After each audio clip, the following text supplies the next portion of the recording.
जी। कैफेट आज के लेक्चर का आगाज़ करते हैं। लेक्चर नंबर 66 हम डिस्कस कर रहे थे रिस्क असेसमेंट। चैप्टर 11 हमने स्टार्ट किया था। इस चैप्टर में हमने इसको दो लॉजिकल पार्ट्स में कवर किया था, एक थ्योरी का पोर्शन और एक केस स्टडी का पोर्शन।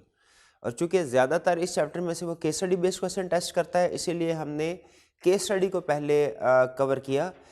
इससे पहले कल के लेक्चर में हमने ये सीखा था कि हमने रिस्क असेसमेंट प्रोसीजर में अंडरस्टैंडिंग ऑफ एंटिटी ऑब्टेन करनी है और उससे रिस्क असेस करना है। और हमने ये सीखा कि रिस्क असेसमेंट थ्रू फैक्ट्स भी हो सकती है, रिस्क असेसमेंट थ्रू फिगर्स भी हो सकती है। प्रीवियस लेक्चर में हमने रिस्क असेसमेंट थ्रू फैक्ट्स को डिस्कस कर लिया था।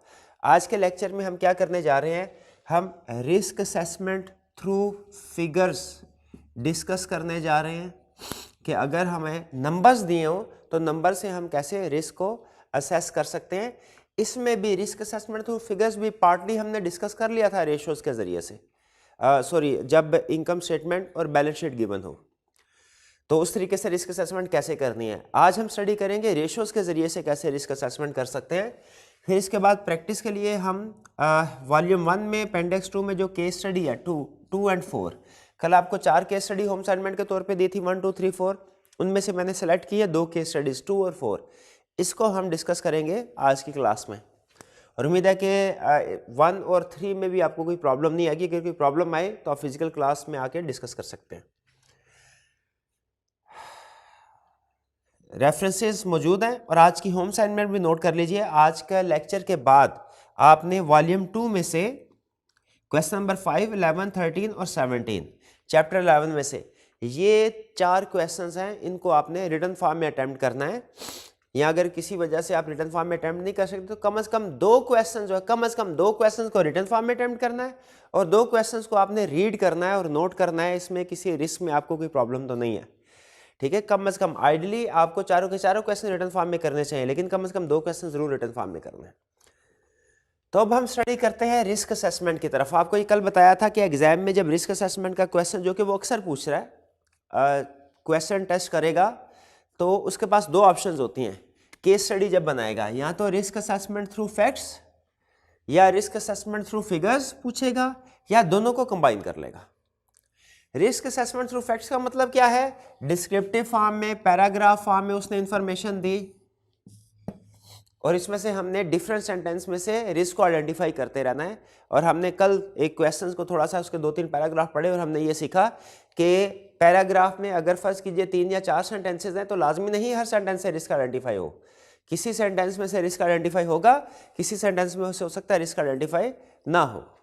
तो हम रीड करते जाएंगे डिस्क्रिप्टिव इन्फॉर्मेशन को, पैराग्राफ वाली इन्फॉर्मेशन को, रिस्क आइडेंटिफाई करते जाएंगे। ये थे रिस्क असेसमेंट थ्रू फैक्ट्स, ये हमने कल डिस्कस कर ली। फिर हमने स्टडी किया रिस्क असेसमेंट थ्रू फिगर्स, यानी अगर हमें नंबर्स वगैरह दिए हों तो उनसे रिस्क कैसे आइडेंटिफाई कर सकते हैं। इसमें 2 पॉसिबिलिटीज़ हैं, या तो पेपर में आपको फाइनेंशियल स्टेटमेंट्स देगा। फाइनेंशियल स्टेटमेंट से क्या मुराद है, फाइनेंशियल स्टेटमेंट से मुराद है इनकम स्टेटमेंट, फाइनेंशियल स्टेटमेंट से मुराद है बैलेंस शीट, ठीक है। कोई एक चीज़ दे सकता है या दोनों भी दे सकता है। अगर फाइनेंशियल स्टेटमेंट देता है इनकम स्टेटमेंट या बैलेंस शीट तो भी आप रिस्क आइडेंटिफाई कर सकते हैं उसमें से। और अगर आपको इनकम स्टेटमेंट बैलेंस शीट के बजाय रेशियोज देता है तो रेशियो से भी रिस्क आइडेंटिफाई कर सकते हैं, ठीक है। अब इसमें फ़र्क क्या होता है, याद रखें, जब उसने आपको इनकम स्टेटमेंट या बैलेंस शीट या दोनों चीज़ें दी तो उसमें हमारा 2 स्टेप्स में क्वेश्चन कंप्लीट होता है। स्टेप नंबर 1 में हम एनालिसिस करते हैं, यानी रेशियोज या परसेंटेजेस को कैलकुलेट करते हैं, और स्टेप नंबर 2 में उसकी इंटरप्रिटेशन करते हैं। लेकिन अगर उसने हमें रेशियोज या परसेंटेजेस वगैरह खुद से दे दी तो याद रखिए अब हमें कैलकुलेट करने की ज़रूरत नहीं, हमारा कैलकुलेशन वाला काम ख़त्म, इंटरप्रिटेशन वाला काम करना है हमने सिर्फ। यानी जब उसने फाइनेंशियल स्टेटमेंट्स दी तो हमने 2 काम करने हैं, एक कैलकुलेशन वाला और दूसरा इंटरप्रिटेशन वाला। यानी आपने रेशियो परसेंटेजेस को कैलकुलेट भी करना होगा और उनको इंटरप्रेट भी करना होगा। लेकिन अगर उसने खुद से रेशियोज परसेंटेजेस वगैरह दे दिए तो हमारा काम आधा रह जाता है। यानी अब हमने कैलकुलेशन की तरफ नहीं जाना, सिर्फ इंटरप्रिटेशन की तरफ जाना है, ठीक है। लेकिन एग्जामिनेशन में रखेगा ज़्यादातर क्वेश्चन में वो ये इस एरिया को टेस्ट करता है, यानी financial statement, income statement, balance sheet दी होती है और हमसे पूछता है कि बताइए इसमें रिस्क आइडेंटिफाई कीजिए। लेकिन कुछ क्वेश्चन में उसने रेशियोज भी दिए हैं, इसलिए हम रेशियोज के क्वेश्चन भी अटेम्प्ट करेंगे और सीखेंगे कि रेशो से कैसे रिस्क असेसमेंट हो सकती है। फाइनेंशियल स्टेटमेंट असेसमेंट कैसे होगी ये हमने कल के लेक्चर में सीख लिया। आपको याद होगा हमने इनकम स्टेटमेंट को लिया था, उसमें कुछ फिगर्स के साथ हम कंपैरिजन किया हमने और उससे रिस्क को आइडेंटिफाई किया। इसी तरह बैलेंस शीट में भी हमने देखा कि उसमें जो इन्वेंट्री की फिगर है या क्रेडिटर्स की फिगर है या डेटर्स की फिगर है, उसमें से भी हम रिस्क असेसमेंट कर सकते हैं। ठीक है, ब्रीफली इसको मैं आज के लेक्चर में इस पोर्शन को भी कवर करूंगा क्विकली, खासतौर पे बैलेंस शीट को फोकस करते हुए, क्योंकि कल के लेक्चर में हमने इनकम स्टेटमेंट के ऊपर फोकस किया था। बैलेंस शीट के ऊपर फोकस करूंगा और फिर रेशोज की तरफ चलेंगे। ठीक, तो आज देखते हैं रिस्क असेसमेंट थ्रू फिगर्स। अच्छा, अब हम इनकम स्टेटमेंट कल डिस्कस कर लिया, अब बैलेंस शीट की तरफ आते हैं। आज बैलेंस शीट में याद रखिए जो सबसे अहम एरियाज हैं जिनके ऊपर हमने तकरीबन हर क्वेश्चन में रिस्क आइडेंटिफाई करने होते हैं, वो हैं 3 एरियाज, एक डेटर्स, एक इन्वेंट्री और एक क्रेडिटर्स। ये 3 एरियाज। इसके अलावा भी कुछ एरियाज हैं जिनमें रिस्क असेसमेंट हो सकती है, जैसे फिक्स एसेट्स में, जैसे इनटेंजिबल एसेट्स में। ठीक है, लेकिन सबसे ज़्यादा जो कॉमन वो रिस्क आइडेंटिफाई करवाता है हमसे, वो इन 3 एरियाज में आता है। किन 3 एरियाज में? डेटर्स, इन्वेंट्री और क्रेडिटर्स में। ठीक है, इसमें हम कैसे रिस्क आइडेंटिफाई करते हैं? फर्ज कीजिए उसने हमें बैलेंस शीट दी और बैलेंस शीट में उसने 2021 की फिगर्स भी, 2020 की फिगर्स भी, और 2021 में यहां पे उसने फर्ज कीजिए लिखा इन्वेंट्री।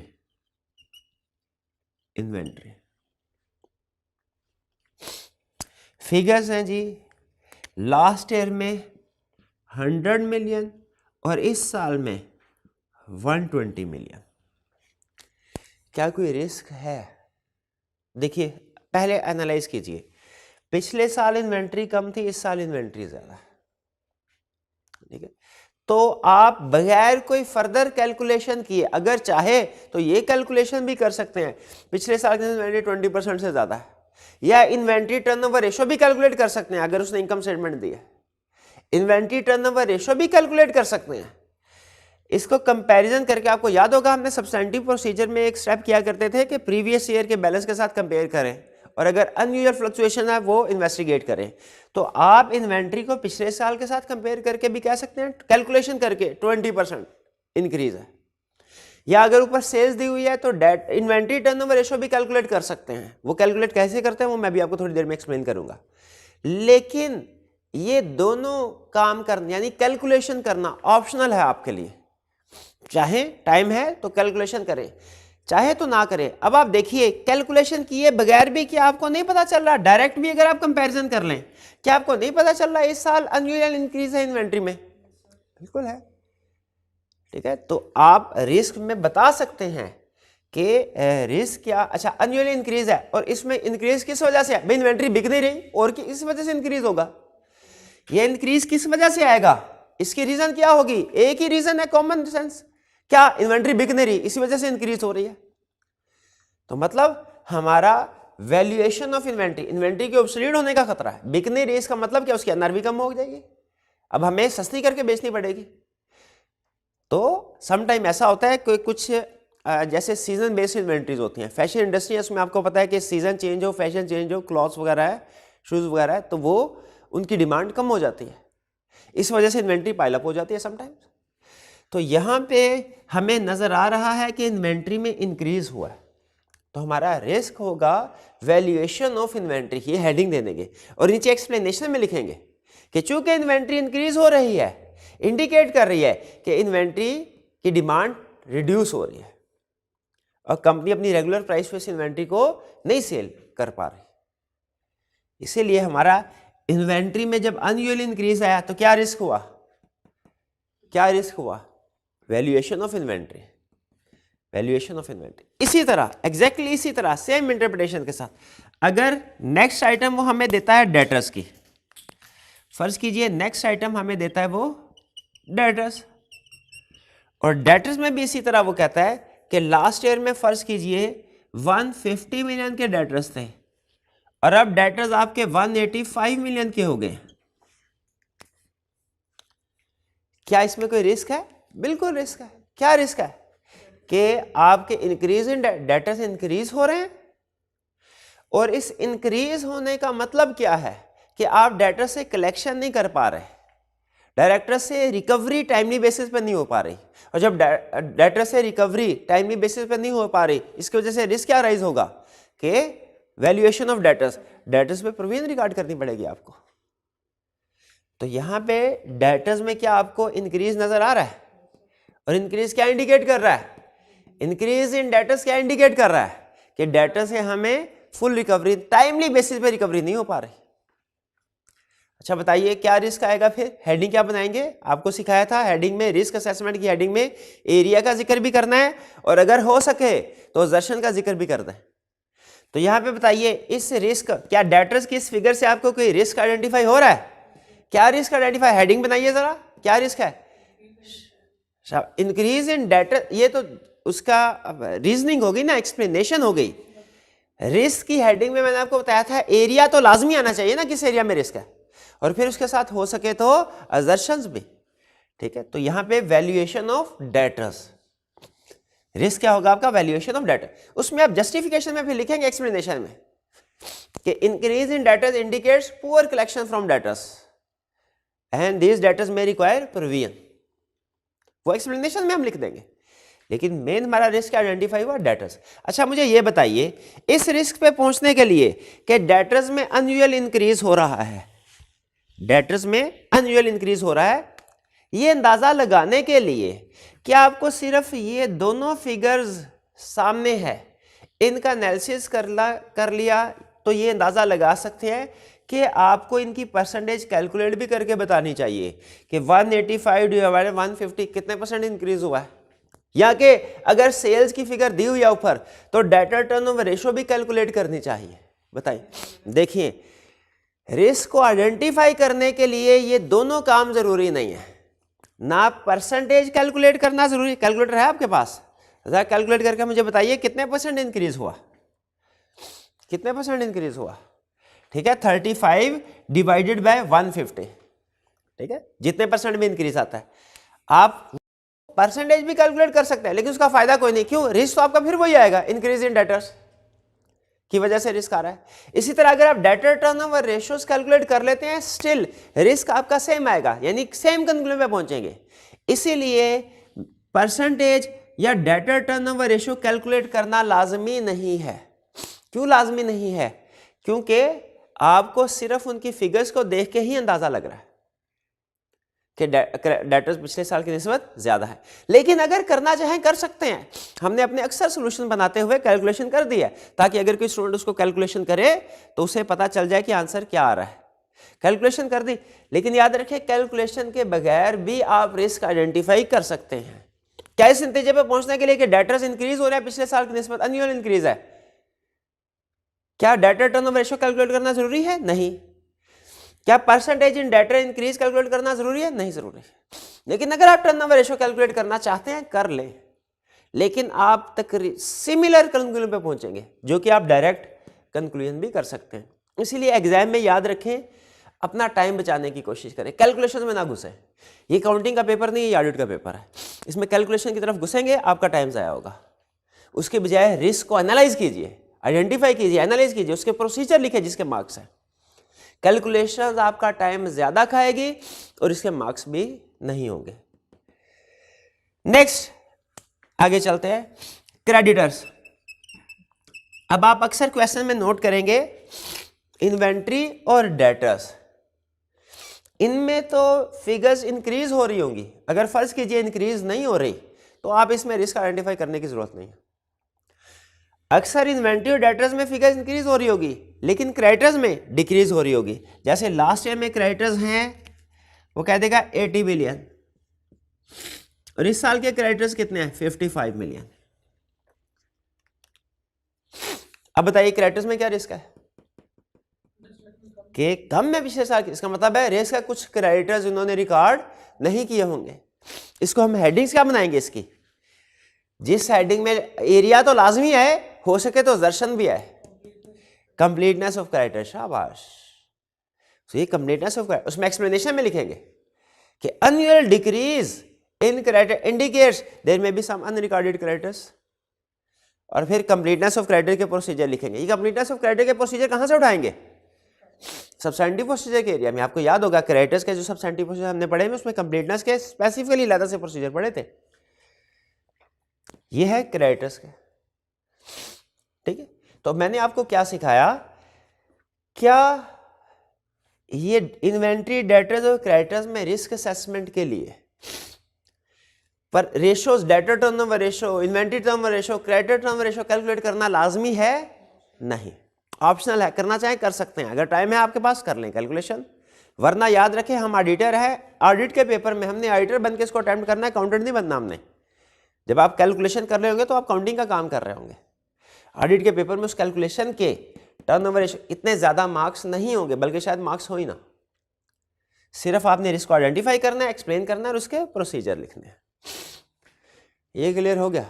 अच्छा, इन्वेंट्री में क्या रिस्क था? Valuation of inventory. क्या इसके प्रोसीजर हमने पढ़े हुए हैं? सब्सटेंटिव प्रोसीजर में वैल्यूएशन, प्रोविजन, इन्वेंट्री को, ऑब्सोलीट इन्वेंट्री को कैसे आइडेंटिफाई करना है, प्रोसीजर पढ़े हमने। जरा बताइए क्या प्रोसीजर्स हैं? इन्वेंट्री की वैल्यूएशन, एजिंग रिपोर्ट, फिर इसके बाद फिजिकल कंडीशन को देखना स्टॉक अकाउंट के दौरान में, ईयर एंड के बाद देखना उसकी सब्सिक्वेंट प्राइस वगैरह। डेट्स में भी इसी तरह, क्या हमने प्रोविजन फॉर बैड डेट के अलग से प्रोसीजर पढ़े हुए हैं? वो लिखेंगे, ठीक है। तो यहाँ पे जहन में रखिएगा, और मैं आगे भी जब आपके साथ क्वेश्चन डिस्कस कर रहा हूँ ना, तो मैं रिस्क आइडेंटिफिकेशन के ऊपर फोकस कर रहा हूँ, जो उसको एड्रेस करने के लिए सब्सटेंटिव प्रोसीजर है। चूंकि हम ऑलरेडी पढ़ चुके हैं, मैं सिर्फ आपको लिंक करवाऊंगा, उन प्रोसीजर को रिपीट नहीं करूंगा क्योंकि वो ऑलरेडी हम चैप्टर 10 में सब्सटेंटिव प्रोसीजर में डिस्कस कर चुके हैं। तो ये हो गया हमारा रिस्क असेसमेंट थ्रू बैलेंस। अच्छा, अब आगे चलते हैं। ये आपने इंडिविजुअली, ये वो 3 एरियाज हैं जो कॉमन है। इसके अलावा बाकी बैलेंस शीट में भी दूसरे एरियाज में भी रिस्क आ सकता है, लेकिन वो जब हम क्वेश्चन कर रहे होंगे मैं साथ साथ आपके साथ डिस्कस करूंगा। ये बैलेंस शीट में ये 3 रिस्क खास तौर पे इसलिए डिस्कस किए क्योंकि वो ज्यादातर एग्जाम क्वेश्चन में ये रिस्क पूछ रहा होता है। इसके अलावा और क्या रिस्क पूछ सकता है? करंट एसेट्स और करंट लायबिलिटीज का एनालिसिस, करंट रेशो जिसे आप कहते हैं। पिछले साल में आपने देखना है, ये तो आप इंडिविजुअल एरियाज की रिस्क असेसमेंट कर रहे हैं ना, आपने एक ओवरऑल व्यू भी लेना है। क्या करंट एसेट्स और करंट लायबिलिटीज में ऐसा तो नहीं कि करंट लायबिलिटीज करंट एसेट्स से ज्यादा हो रही है? करंट एसेट्स और करंट लायबिलिटी की जो रेशो होती है, यानी current assets divided by current liabilities, इसे क्या कहते हैं हम? करंट रेशो, ठीक है। और इसी का थोड़ा सा डिफरेंट वर्जन है जिसमें हम प्री पेमेंट्स एक्रूवल वगैरह को अलग कर देते हैं, उसे कहते हैं एसिड टेस्ट रेशो। तो करंट रेशो अगर पिछले साल की निस्बत इस साल डिक्रीज हो रही है तो भी रिस्क होगा। कौन सा रिस्क होगा? लिक्विडिटी रिस्क होगा, कि कंपनी की लिक्विडिटी पोजीशन पुअर हो रही है। और इसी तरह अगर कुछ और रिस्क भी एडवर्स हो रहे हैं तो गोइंग कंसर्न का इशू राइज होगा। तो ये हमारी रिस्क असेसमेंट है through balance sheet. Balance sheet में मैंने 3 एरियाज आपको खास तौर पे कवर करवाए। इसके अलावा बाकी जो एरियाज आएंगे वो जैसे जैसे क्वेश्चन में आते जाएंगे मैं आपके साथ डिस्कस करता रहूंगा। अब आगे चलते हैं। अगर उसने हमें रेशोज दी हो क्वेश्चन में, इनकम स्टेटमेंट और बैलेंस शीट नहीं दी बल्कि क्या दिया? रेशोज, तो हम कैसे रिस्क असेस कर सकते हैं? देखिए, इसमें हमने रेशोज को उठाना है और उस रेशो को में जो उसने इंफॉर्मेशन दी है उसके लिहाज से उसको सामने रख के रिस्क असेसमेंट करते जाएंगे। जैसे फर्ज कीजिए उसने रेशो दी डेटर टर्नओवर रेशो। अब अगर आपने काउंटिंग में रेशो का टॉपिक पढ़ा है तो शायद आप इस रेशो के साथ फेमिलियर होंगे। अगर रेशो का टॉपिक नहीं पढ़ा तो कोई प्रॉब्लम नहीं, मैं आपको एक्सप्लेन कर देता हूं। अब मैं इन रेशो को थोड़ा एक्सप्लेन करूंगा, एज्यूम करते हुए कि हमारे स्टूडेंट ने इसमें जो रेशोज हैं ये वाला टॉपिक नहीं पढ़ा हुआ। सबसे पहले रेशो डेटर्स टर्नओवर रेशो, हम सीखेंगे इसको कैलकुलेट कैसे करना है, फिर हम सीखेंगे इसको इंटरप्रेट कैसे करना है। डेटर टर्नओवर रेशो, सबसे पहले इसकी कैलकुलेशन कैसे होगी? बहुत आसान। इस रेशो के अंदर इसका फार्मूला छुपा हुआ है। पहले क्या लिखा है उसने? डेटर्स। अब ऊपर लिखेंगे डेटर्स। फिर क्या लिखा हुआ है? टर्नओवर। टर्नओवर का मतलब, टर्नओवर डिपेंड करता है, डेटर्स है तो टर्नओवर का मतलब सेल्स, अगर क्रेडिटर्स होगा टर्नओवर का मतलब परचेजेस, और अगर इन्वेंट्री होगा तो टर्नओवर का मतलब कॉस्ट ऑफ सेल्स है। तो डेटर टर्नओवर रेशो, डेटर्स, फिर उसके बाद टर्नओवर, टर्नओवर में क्या लिखना है, सेल्स। रेशो में कन्वर्ट करने के लिए, और रेशो याद रखिए आपने हमेशा कैलकुलेट करनी है डेज में। ये डेटर टर्नओवर रेशो दो तरह से कैलकुलेट होती है, एक टाइम्स में, एक डेज में। हम जो कैलकुलेशन कर रहे हैं डेटर टर्नओवर रेशो की, कैसे कर रहे हैं, डेज में। आपने हमेशा जब कभी कैलकुलेशन करनी है टाइम्स में नहीं करनी, डेज में करनी है। यानी जो मैं तरीकाकार आपको बता रहा हूं ना, इसी तरीके से कैलकुलेशन करनी है एग्जाम में। डेटर टर्नओवर रेशो डेज में, डेज में कैसे कैलकुलेशन होगी, डेटर्स डिवाइडेड बाय टर्नओवर और मल्टीप्लाइड बाय रेशो में कन्वर्ट करने के लिए इन डेज किससे मल्टीप्लाई करना पड़ेगा, डेज। 365, 360 भी कर सकते हैं, 365 भी कर सकते हैं, दोनों चलते हैं। ये जो आपके पास आंसर आएगा ना, फर्ज कीजिए आता है 36.5, ये डेज में होगा।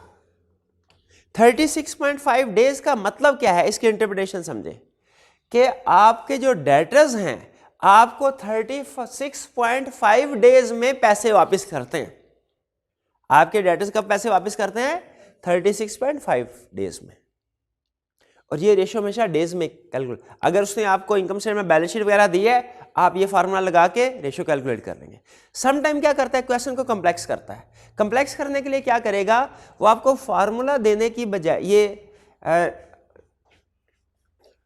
इनकम स्टेटमेंट और बैलेंस शीट देने की बजाय वो आपको खुद से रेशो दे देगा जो टाइम्स में होगी। जैसे फर्ज कीजिए अगर एग्जाम में उसने आपको क्वेश्चन में कह दिया कि डेटर टर्नओवर रेशो है 8 टाइम्स, 8 टाइम्स, 8 डेज नहीं लिखा, क्या लिखा, 8 टाइम्स लिखा। अब क्या इसका ये मतलब है कि डेटर्स हमें 8 दिनों में पैसे देते हैं, नहीं नहीं नहीं नहीं, वो तो उस वक्त इंटरप्रिटेशन होती है जब हमने रेशो डेज में कैलकुलेट की होती। टाइम्स में अगर रेशो कैलकुलेट कर अगर उसने खुद से दे दी, अव्वल तो हमने खुद से कैलकुलेट नहीं करनी, लेकिन अगर क्वेश्चन में हमें एग्जामिनर ने दे दी, फिर आपने इसको डेज में कन्वर्ट करना है। और डेज में कन्वर्ट कैसे करना है, सिंपल 365 से डिवाइड कर दे। जैसे कैलकुलेटर निकालिए और कैलकुलेशन कीजिए। अगर उसने क्वेश्चन में हमें कहा हो कि डेटर टर्नओवर रेशियो है 8 टाइम्स, आपने इसको डेज में कैसे कन्वर्ट करना है, 365 से डिवाइड कर दें। अब 365 डिवाइडेड बाय 8, बताइए कितना आंसर आया, 45.6। तो इसका मतलब है अब इस साल हमें जो डेटर्स पैसे दे रहे हैं वो कितने दिनों में दे रहे हैं, 45.6।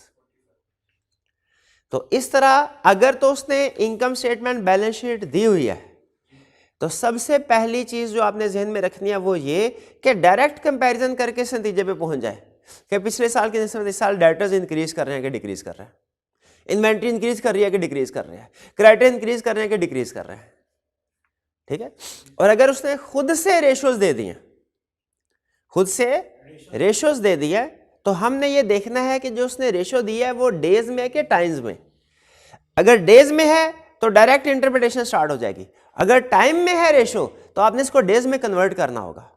और डेज में कन्वर्ट करने के लिए क्या करना है, 365 से डिवाइड कर देना। क्लियर हुई है बात। अच्छा, अब इसी तरह इसके बाद इन्वेंट्री टर्नओवर रेशो। अगर फर्ज कीजिए हमें उसने एग्जाम में इनकम स्टेटमेंट और बैलेंस शीट दे दी है, वैसे तो बैलेंस शीट में पिछले साल की इन्वेंट्री इस साल की इन्वेंट्री को हमने देखा तो सीधा ही पता चल गया हमें पिछले साल की इस साल इन्वेंट्री ज्यादा है। लेकिन फर्ज कीजिए हम उसे कैलकुलेशन भी शो करके देना चाहते हैं, क्या इन्वेंट्री टर्नओवर रेशो की कैलकुलेशन कर सकते हैं हम? बिल्कुल कर सकते हैं। कैसे करेंगे इन्वेंट्री टर्नओवर रेशो की कैलकुलेशन, कैसे करेंगे, क्या फार्मूला होगा जरा बताइए। जो ऊपर असूल बताया था उसी की बेस पे फार्मूला बताइए। सबसे पहले क्या लिखेंगे, इन्वेंट्री, इन्वेंट्री। अब टर्नओवर, यहां पे इन्वेंट्री है तो टर्नओवर का मतलब क्या है, cost of sales, cost of sales. और रेशो है, और ये डेज में कैलकुलेट करनी है ना, तो डेज में कैलकुलेट करने के लिए मल्टीप्लाई किससे करना पड़ेगा, 365। साल में 365 दिन होते हैं, तो डेज में कन्वर्ट करने के लिए आपको 365 से मल्टीप्लाई करना पड़ेगा। ठीक है, फर्ज कीजिए ये आंसर आया हमारा 30 डेज। 30 डेज, इस 30 डेज का मतलब क्या है कि इन्वेंट्री 30 डेज में सेल हो रही है। आपकी इन्वेंट्री कितने डेज में सेल हो रही है? 30 डेज में। ये पिछले साल की आपने कैलकुलेशन कर ली। अगर इस साल की कैलकुलेशन करें, inventory divide by cost of sales multiply by 365, इस साल आंसर आया 42 डेज। अब इसका क्या मतलब है? अब इसका क्या मतलब है कि इस साल आपकी इन्वेंट्री 42 डेज में सेल हो रही है। पिछले साल इन्वेंट्री 30 डेज में सेल हो रही थी, इस साल इन्वेंट्री 42 डेज में सेल हो रही है। तो मतलब क्या इंटरप्रिटेशन बनती है इसकी? इन्वेंट्री सेल करने में आपको प्रॉब्लम हो रही है, इन्वेंट्री टाइमली बेसिस पे सेल नहीं हो रही। तो टाइमली बेसिस पे सेल नहीं हो रही तो चांस है कुछ इन्वेंट्री एक्सपायर हो जाएगी, ऑब्सोलीट हो जाएगी, आउट ऑफ डेट हो जाएगी, तो उसका एनआरवी पे रिकॉर्ड करना पड़ेगा। तो इस रेशियो से, इस नंबर से हमें कौन सा रिस्क आ रहा है? वैल्यूएशन ऑफ इन्वेंट्री का। ठीक है, अब इसी तरह अच्छा फर्ज कीजिए उसने एग्जाम में इन्वेंट्री टर्नओवर रेशियो खुद से दे दी, लास्ट ईयर 60 डेज, इस साल 75 डेज, क्या रिस्क है? क्या रिस्क है? इन्वेंट्री को सेल करने में प्रॉब्लम आ रही है। पिछले साल 60 डेज में इन्वेंट्री सेल हो रही थी, साल 75 डेज में हो रही है, वैल्यूएशन ऑफ इन्वेंट्री। लेकिन फर्ज कीजिए अगर वो आपको टाइम्स में रेशियो बताता है कि inventory turnover ratio last year थी 4 टाइम्स, इस साल है 3 टाइम्स, क्या मैं डायरेक्ट 4 टाइम्स और की बेस पे, टाइम्स की बेस पे रिस्क असेसमेंट कर सकता हूं? नहीं। टाइम्स की बेस पे जब कभी उसने रेशियो दी हो, turnover ratio 4 times, turnover ratio 3 times, आपने उसे हमेशा डेज में कन्वर्ट करना है। इन्वेंट्री टर्नओवर रेशियो 4 टाइम्स अगर, तो डेज में बताइए कितनी होगी? 91 डेज। और इसी तरह अगर इन्वेंट्री टर्नओवर रेशियो पिछले साल 91 डेज है, इस साल कितनी है? 3 टाइम्स, 3 टाइम्स को कन्वर्ट करें 121 डेज। तो यहां से अब रिस्क आइडेंटिफाई करना है आपने। पिछले साल इन्वेंट्री 91 डेज में सेल हो रही थी, इस साल इन्वेंट्री 121 डेज में सेल हो रही है। इन्वेंट्री सेल करने में प्रॉब्लम आ रही है? बिल्कुल। अब क्रेडिटर टर्नओवर रेशियो देखते हैं। क्रेडिटर टर्नओवर रेशियो, क्या फार्मूला क्रेडिटर टर्नओवर रेशियो का? शाबाश, क्रेडिटर्स पहले, क्रेडिटर्स फिर टर्नओवर। क्रेडिटर्स का टर्नओवर क्या होगा? परचेजेस। क्रेडिटर का सेल थोड़ी होगा, क्रेडिटर का रिलेशनशिप सेल से थोड़ी होता है, वो तो परचेज होता है। क्रेडिटर्स डिवाइडेड बाय परचेजेस और मल्टीप्लाई बाय 3, ये मल्टीप्लाई 365 क्यों लिखते हैं? ताकि डेज में कैलकुलेशन कर सके, कन्वर्ट कर सके उसको डेज में। यहां पे हमारा formula creditors divided by purchases multiply by 365। पिछले साल की कैलकुलेशन की, ये पता चला कि क्रेडिटर टर्नओवर रेशियो है 60 डेज। इस साल की कैलकुलेशन की, पता चला 40 डेज है।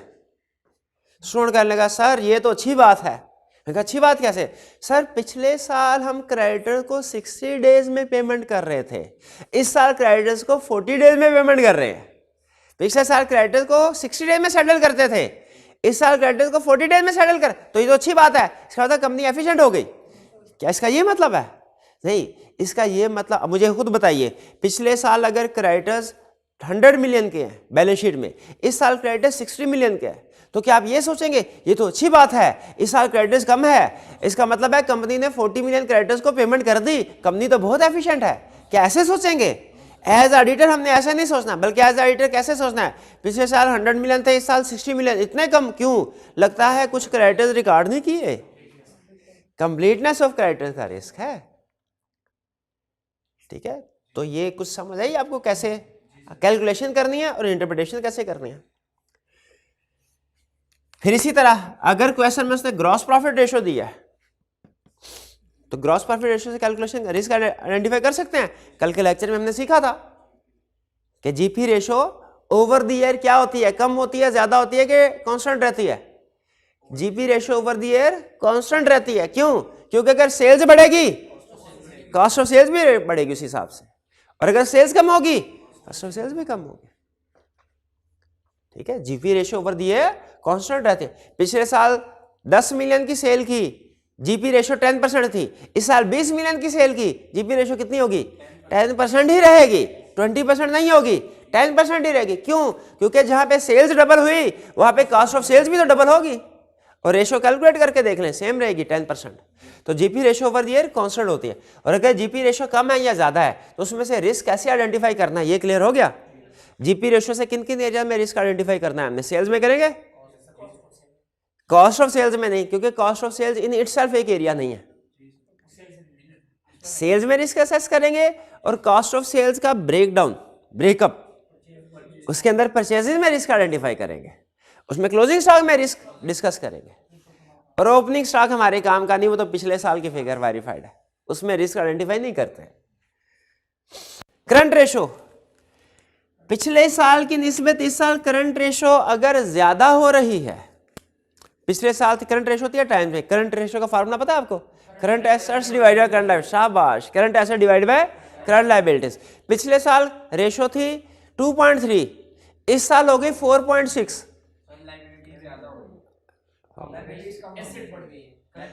तो इसका मतलब है रिस्क है, जनरली एसेट ओवरस्टेट हो रहे हैं और जनरली लायबिलिटीज अंडरस्टेट, रिस्क है, जनरल रिस्क है। जनरल क्यों कह रहा हूं मैं भला? क्योंकि करंट एसेट में बहुत से एसेट आ जाते हैं, करंट लायबिलिटीज में बहुत से लायबिलिटीज आ जाती हैं, तो जनरली कंपनी रिस्क है। जनरल रिस्क क्या है? कंपनी के करंट एसेट ज्यादा, करंट लायबिलिटीज। अच्छा, लेकिन फर्ज कीजिए पिछले साल करंट रेशो थी 4.6 और इस साल होगी 2.3, इनवर्स, अब सॉरी नहीं, ठीक है, पिछले साल करंट रेशो ज्यादा थी, इस साल कम, पहले हमने पिछले साल कम की थी और इस साल ज्यादा की थी ना, अब रिवर्स करते हैं, पिछले साल करंट रेशो 4.6, इस साल 2.3, बताइए रिस्क है कोई? इसका मतलब है करंट रेशो डिक्रीज हो रही है, डिटेरियोरेट हो रही है, एसेट्स कम हो रहे हैं, लायबिलिटी ज्यादा, कंपनी की लिक्विडिटी पोजीशन पुअर होती जा रही है। और अगर लिक्विडिटी पोजीशन ज्यादा पुअर हो जाए ना, अगर लिक्विडिटी पोजीशन ज्यादा पुअर हो जाए, यानी करंट रेशो 1 से भी नीचे गिर जाए, तो ये गोइंग कंसर्न इशू बन जाता है, यानी लिक्विडिटी इशू ज्यादा सिवियर होके गोइंग कंसर्न इशू बन जाता है। लिक्विडिटी पोजीशन ज्यादा पुअर होती है तो गोइंग कंसर्न अनसर्टेनिटी अराइज होती है। और फिर interest coverage ratio, interest coverage ratio, interest coverage ratio का formula simple, profit before interest को डिवाइड करें इंटरेस्ट से। इंटरेस्ट कवरेज रेशो का फार्मूला क्या है? डिवाइड करें इंटरेस्ट से। अच्छा, जब आप डिवाइड करें कोई ना कोई नंबर आएगा, फर्ज कीजिए 5 नंबर आया, इसका मतलब क्या है? इसका मतलब सुनिएगा, इसका मतलब यह है आपके पास इतना प्रॉफिट है कि इंटरेस्ट अदा करना पड़ा ना, तो आप 1 दफा नहीं, 2 दफा नहीं, 3 दफा नहीं, 4 दफा नहीं, आप 5 दफा भी इंटरेस्ट पे कर सकते हैं, यानी आप कंफर्टेबल पोजीशन पे हैं। लेकिन अगर इंटरेस्ट कवरेज रेशो जो कैसे कैलकुलेट की हमने, profit before interest divided by interest expense, अगर इंटरेस्ट कवरेज रेशो कम हो रही है, पिछले साल 5 थी इस साल 2 है, या 2 साल पहले 5 थी पिछले साल 2 है, इस साल 0.65 है, इसका मतलब क्या है कि 2 साल पहले आपके पास इतना प्रॉफिट था, 5 दफा भी इंटरेस्ट पे कर सकते थे, ठीक है। बैंक वाले आते थे, आप उन्हें कहते थे रिलैक्स रहो, साइड पे हो, क्यों? हमारे पास इतना प्रॉफिट है कि आपका इंटरेस्ट 1 दफा नहीं, 2 दफा नहीं, 5 दफा पे करें। पिछले साल जब इंटरेस्ट कवरेज रेशो 2 आई, अभी बैंक वाला हमारे पास आया, हमने अब थोड़ा सा नरम होकर कहा, हमने कहा सर देखें प्रॉफिट तो है ना, इतना प्रॉफिट है कि 1 नहीं 2 दफा आपका इंटरेस्ट पे कर सकते हैं, अब बेफिक्र है, लिक्विडिटी पोजीशन पुअर हो रही है, लेकिन कोई इतनी बड़ी प्रॉब्लम्स अभी भी नहीं है। लेकिन अगर 0.6 आते हैं, इसका मतलब है आपके पास इतना प्रॉफिट 1 से भी कम हो गया, आपके पास इतना प्रॉफिट भी नहीं है कि 1 दफा भी इंटरेस्ट पे कर सके। अब आपके जो बैंकर्स है वो आके कहेंगे सर आपके पास तो इंटरेस्ट पे करने की भी कैपेसिटी नहीं है, तो ये गोइंग कंसर्न का इश्यू राइज होगा।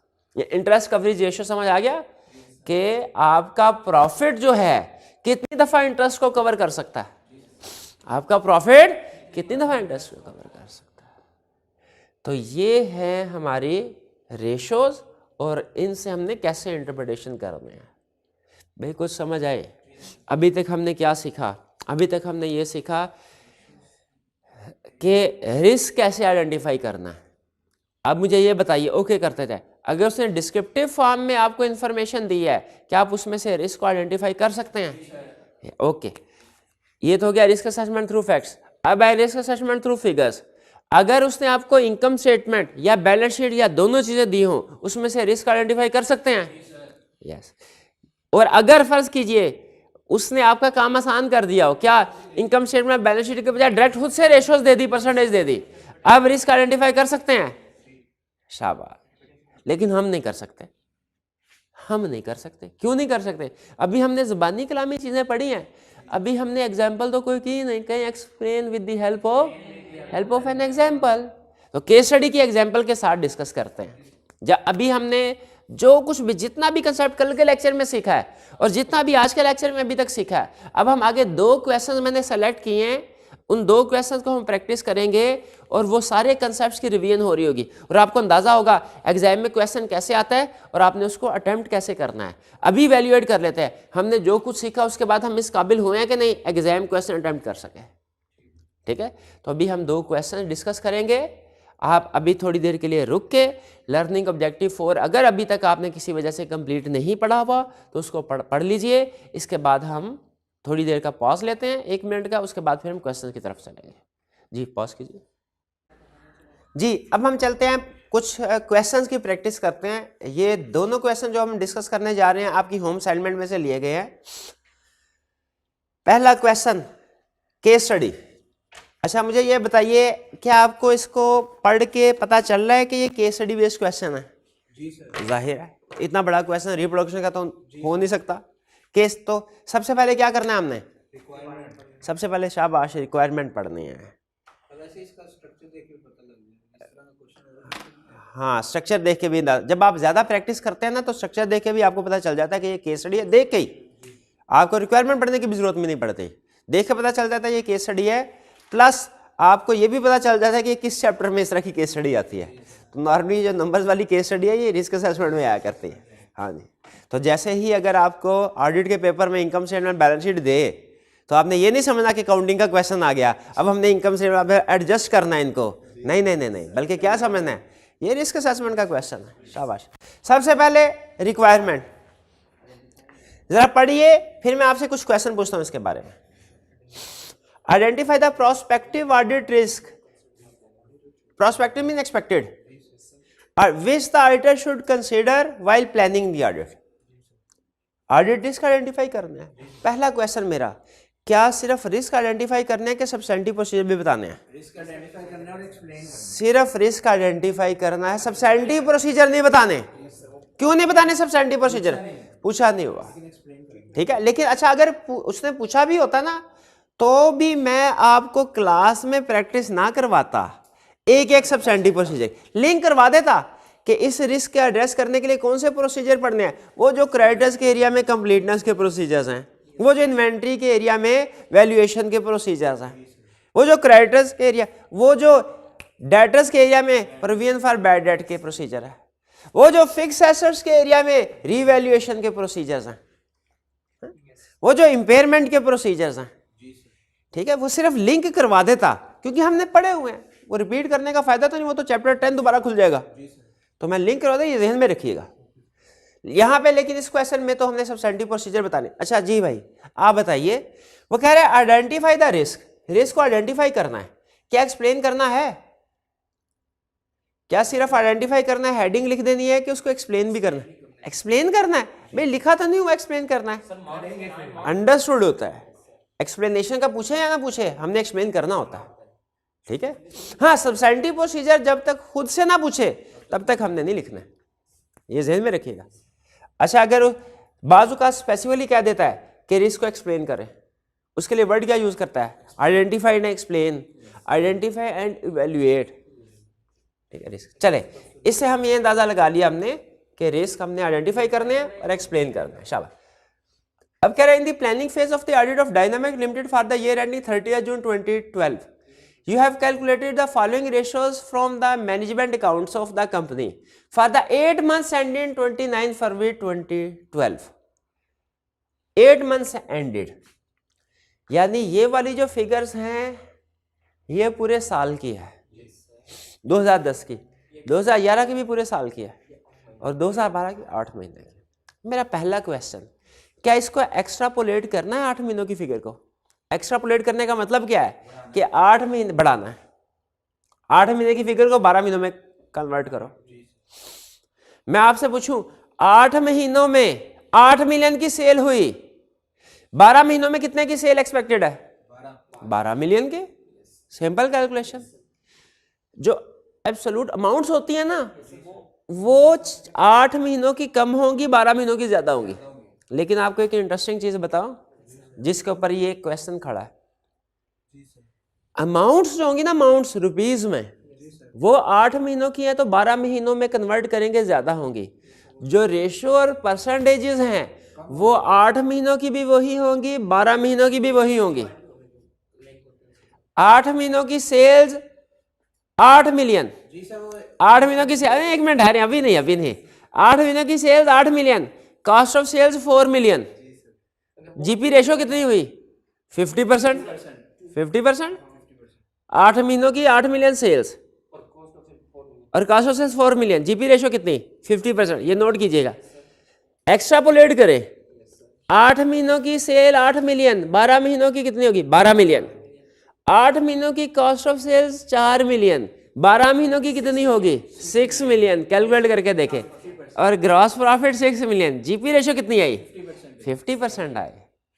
तो इसका मतलब है जो एब्सोल्यूट अमाउंट्स होती है ना, फिगर्स, इनकम और एक्सपेंस की फिगर्स, इनकम और एक्सपेंस की फिगर्स जो एब्सोल्यूट फिगर्स होती है 4 मिलियन, 8 मिलियन, 10 मिलियन, ये जब एक्स्ट्रापोलेट करेंगे यानी 8 महीनों की फिगर से 12 महीनों की कैलकुलेट करेंगे, 10 महीनों की फिगर से 12 महीनों की फिगर कैलकुलेट करेंगे, तो याद रखिए इसमें तो फिगर्स चेंज होंगी लेकिन रेशियोज परसेंटेज सेम रहती हैं, क्योंकि एक चीज बढ़ रही होती है दूसरी भी बढ़ रही होती है जिससे लिंक होता है।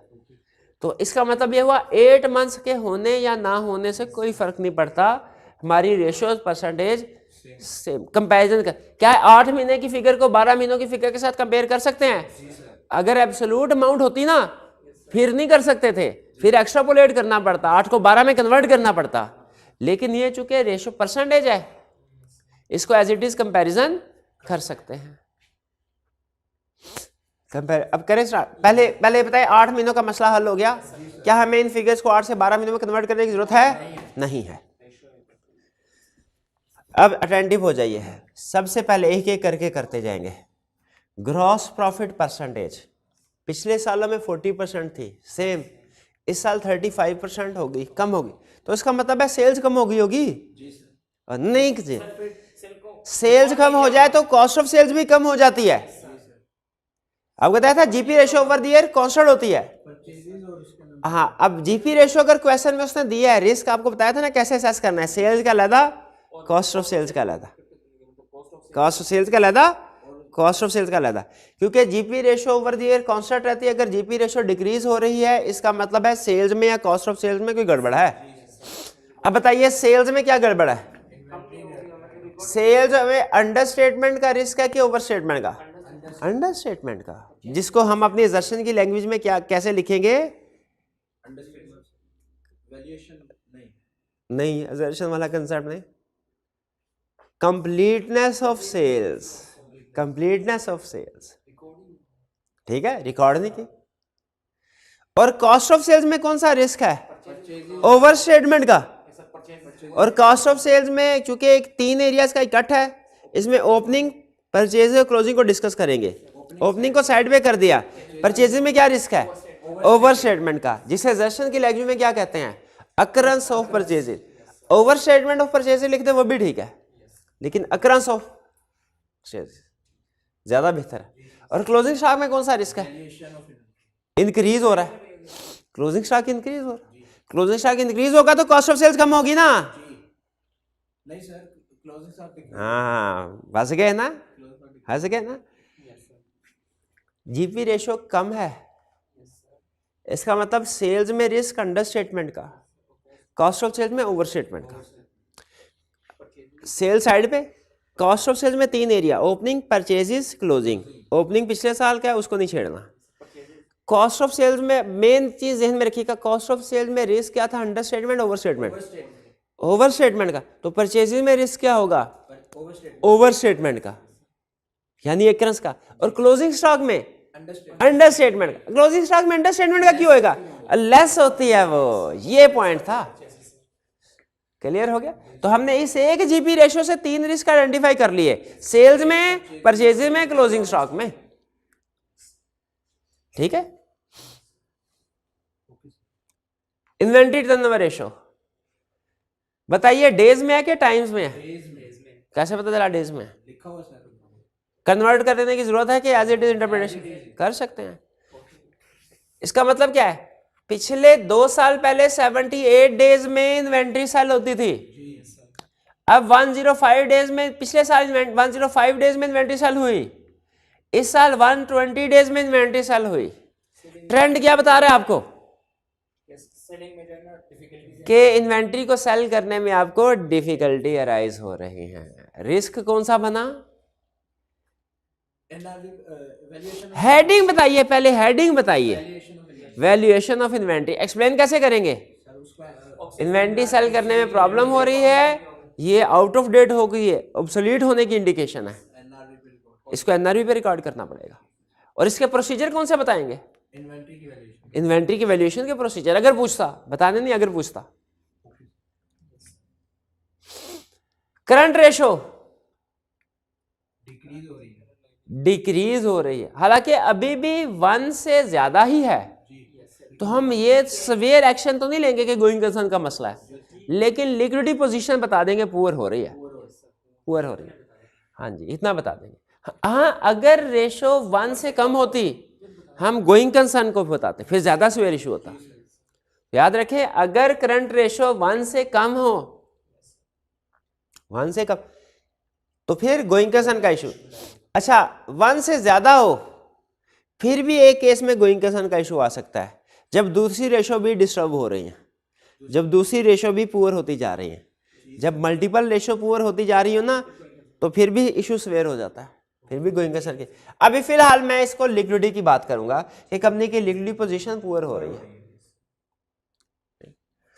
क्विक एसेट रेशो, अच्छा quick asset ratio current ratio की इंटरप्रिटेशन एक ही है, क्योंकि आपने अकाउंटिंग में पढ़ा होगा कि ये दोनों रेशो एक ही ये चीज है। सिर्फ ये होता है क्विक एसेट रेशो में जो अक्रूवल और प्री पेमेंट है उसको निकाल दिया जाता है, फार्मूला सेम होता है, current asset divide by current liability excluding pre payments and accrual.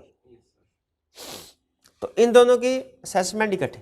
Times interest earned, interest coverage ratio का दूसरा नाम है टाइम्स इंटरेस्ट अर्न्ड, के कितने टाइम्स में इंटरेस्ट डेज में कन्वर्ट करना है इन्वेंट्री को, डेटर्स को, क्रेडिटर्स को, बाकी नहीं।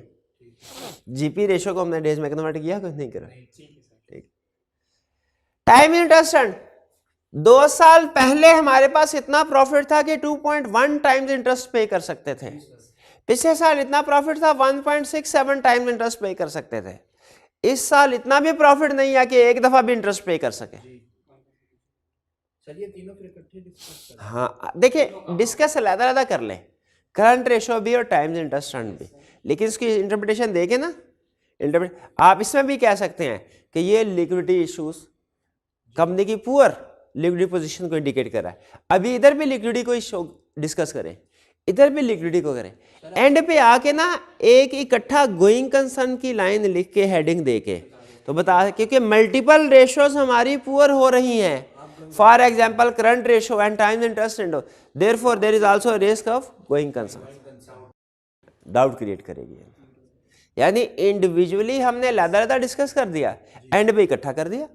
अगर आप चाहे तो इकट्ठा भी कर सकते हैं इंडिविजुअली डिस्कस करने के बजाय, ठीक है, लेकिन किसी क्वेश्चन में बात का सिर्फ करंट रेशो होती है, साथ में कोई नहीं होती। तो इसीलिए मैंने आपको रिकमेंडेड अप्रोच क्या बता रहा हूँ कि इंडिविजुअली भी डिस्कस करें, और अगर ज़्यादा रेशोज एडवर्स जा रही है तो एंड पे गोइंग कंसर्न का रिस्क की हेडिंग देके उसे बता दे ये 2, 3, 4 रेशोज एडवर्स जा रही है, मल्टीपल रेशो एडवर्स जा रही है। डेटर टर्नओवर रेशो 2 साल पहले 68 डेज था, डेज में है कि टाइम्स में? 2 साल पहले 68 डेज, इसका मतलब क्या था कि डेटर से 68 डेज में पैसे मिल जाते हैं। पिछले साल 86 डेज, इसका मतलब क्या हुआ? अब 86 डेज में पैसे मिलते हैं और इस साल 132 डेज, यानी 132 डेज में पैसे मिल रहे हैं। क्या रिस्क है? सर इस पे प्रोविजन रिकॉर्ड करनी पड़ेगी। हाँ, वैल्यूएशन, डेटर से कलेक्शन नहीं हो रही, टाइमली कलेक्शन, कंपनी को प्रॉब्लम फेस करनी पड़ रही है डेटर्स को कलेक्ट करने में।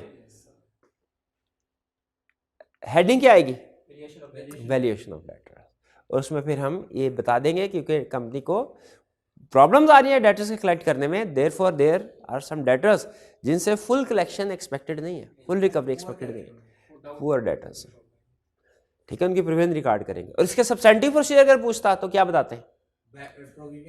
प्रोविजन के प्रोसीजर। ये क्लियर हो गया क्वेश्चन? ठीक है, इसमें सिर्फ रिस्क हमने बताने थे। अब हम अगले क्वेश्चन की तरफ चलते हैं।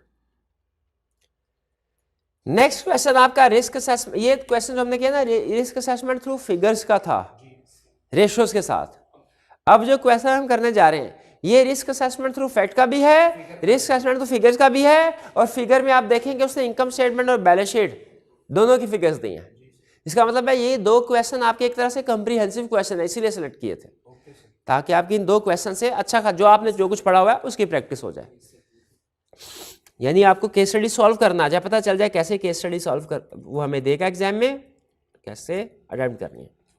सीफेप लेवल का क्वेश्चन है लेकिन परेशान होने की जरूरत नहीं है, क्योंकि ये आज से 15 साल पहले जो सीफेप का लेवल था ना वो अब कैफ का हो गया। शाबाश। अच्छा, काउंटिंग में भी इसी तरह, काउंटिंग के टीचर बताते हैं आपको कि अब पहले क्वेश्चन आसान हुआ करते थे, अब मुश्किल हो रहे हैं।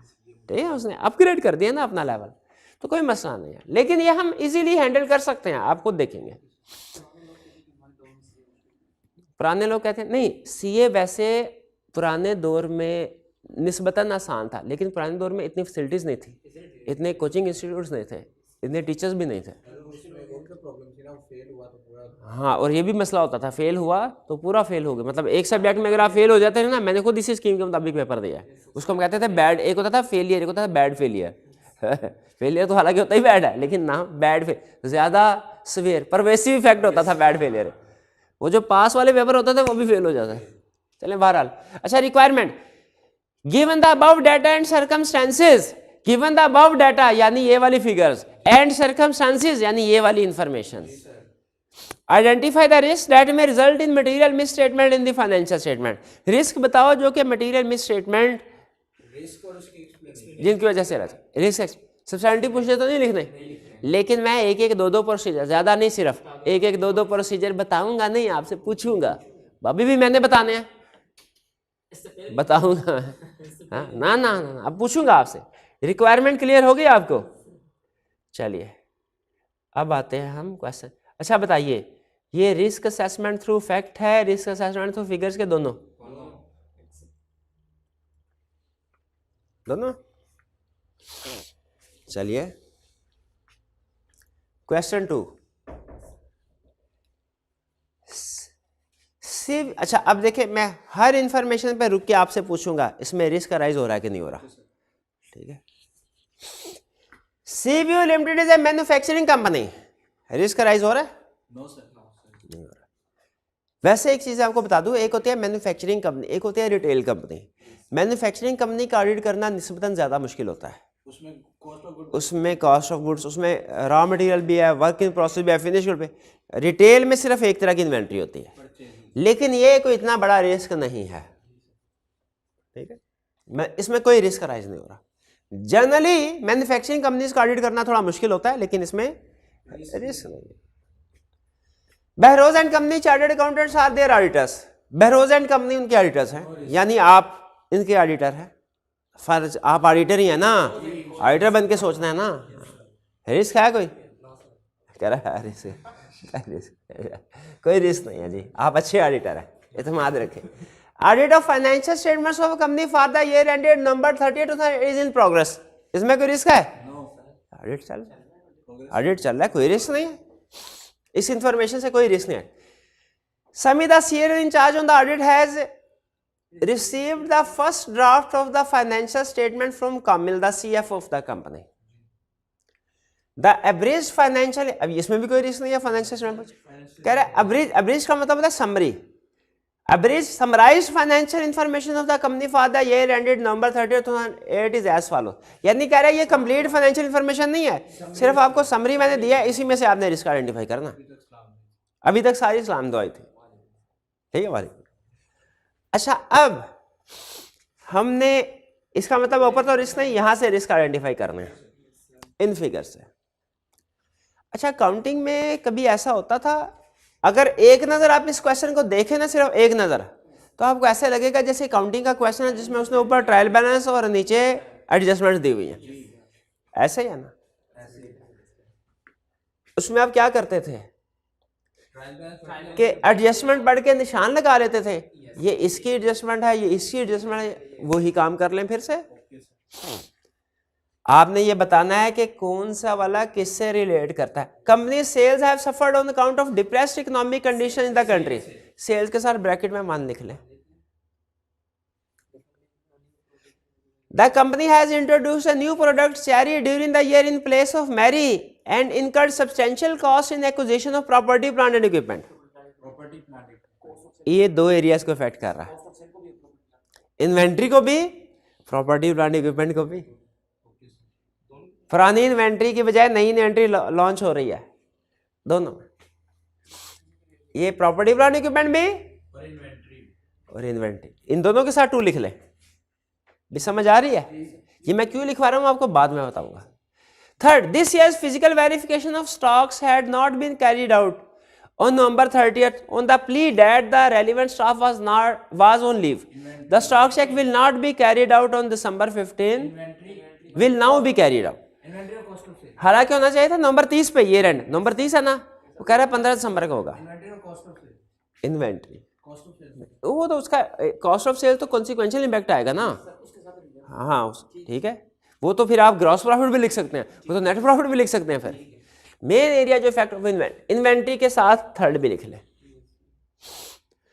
अब असल में जब हम रिस्क असेसमेंट करेंगे ना, तो एक एक एरिया में हमें पता चल जाएगा उसके नीचे उसने फर्दर इन्फॉर्मेशन दी है कि नहीं दी। हम उसे फर्दर इन्फॉर्मेशन के साथ मिला के रिस्क असेसमेंट करेंगे। ठीक है सर, क्लियर हुई ये बात? सबसे पहले प्रॉपर्टी प्लांट एंड सॉरी, मैंने आपको एक रूल बताया था कल, रूल बताया था कल। अब उस ये पता चलेगा अब मुझे कि आप सुन रहे थे लेक्चर सही तरीके, रिस्क असेसमेंट के मास्टर हुए कि नहीं हुए। अगर आपने वो रूल बता दिया तो आप रिस्क असेसमेंट के मास्टर 2 लेक्चर्स के, आज और कल जो हुआ, वरना आपने टाइम ज़ाया किया। ठीक है, रूल मैं आपको बता दूं। मैं रिस्क असेसमेंट करने लगा था, पहले नंबर पे क्या लिखा है, प्रॉपर्टी प्लांट एंड इक्विपमेंट। इससे रिस्क असेसमेंट करने लगा था, लेकिन फिर मैं रुक गया और मुझे एक रूल याद आ गया। क्या रूल बताएंगे तो लेक्चर आगे चलेगा, वरना नहीं चलेगा। कल एक बात की थी मैंने, रूल बताया था आपको, जो मुझे रोक रहा है कि मैं अपनी risk assessment property plant equipment से शुरू ना करूं। बताइए, आप भी बताइए क्या रिस्क था, क्या रिस्क था? पहले एडजस्टमेंट को कर लिया, नहीं ये रूल नहीं था, पहले एडजस्टमेंट को पढ़ना, ये रूल नहीं था। क्या रूल था? कि जब रिस्क असेसमेंट थ्रू फिगर्स करनी है, पहले स्टार्ट कहां से करना है? इनकम स्टेटमेंट बैलेंस शीट दी होगी, स्टार्ट कहां से करना है? पहले profit and loss income statement से करना है। शाबाश, पहले इनकम स्टेटमेंट से करना है। तो सेल्स, अच्छा देख के मुझे बताइए, सेल्स के साथ आपने कोई इंफॉर्मेशन लिखी, लिंक की है? 1। हाँ, कहते हैं कंपनी से suffered on depressed economic condition in the country. Sales कम हो गई, जैसे कोरोना के समझ लें, कोरोना की एक क्लासिक एग्जांपल, उस वक्त जब आया उस वक्त एग्जांपल तो नहीं होती थी, हवाई पढ़ा देते थे, अब तो एग्जांपल भी है। इस साल कोरोना आ गया, पिछले साल सेल्स ज्यादा थी, इस साल सेल्स कम है। रिस्क बताइए सर वैल्यूएशन में अब, बताइए कंप्लीटनेस ऑफ सेल्स है? नहीं, कंप्लीटनेस ऑफ सेल्स छोटा रिस्क है। वैल्यूएशन, हाँ, बड़ा रिस्क क्या है? वैल्यूएशन, वैल्यूएशन किसकी? वैल्यूएशन ऑफ इन्वेंट्रीज, और किसकी? Impairment of fixed assets. ठीक है, ये 2 रिस्क आ गए।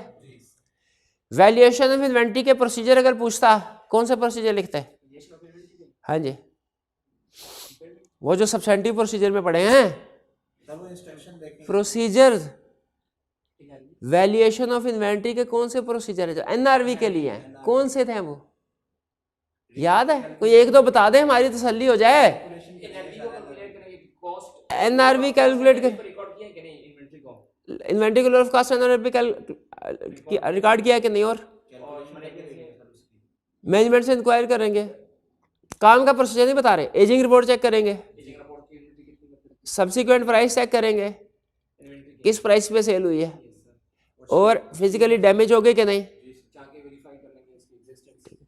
और इम्पेयरमेंट ऑफ फिक्स एसेट, इसके क्या प्रोसीजर है? वो देखेंगे उसके सर्कमस्टांसेस जो थे फिक्स एसेट इम्पेयर करने के। अच्छा चले, लिंक कर लेंगे इसको। सेल्स हो गया, इसके बाद कॉस्ट ऑफ सेल्स। अब ज़हन में रखें, सेल्स कम हुई, कॉस्ट ऑफ सेल्स भी कम हो रही है, होनी भी चाहिए, लेकिन क्या उसी रेशो से हो रही है? कैलकुलेट करके देखें। सेल्स कितने परसेंट से कम हो रही है? कॉस्ट ऑफ सेल्स देखिए कितने परसेंट से कम हो रही है।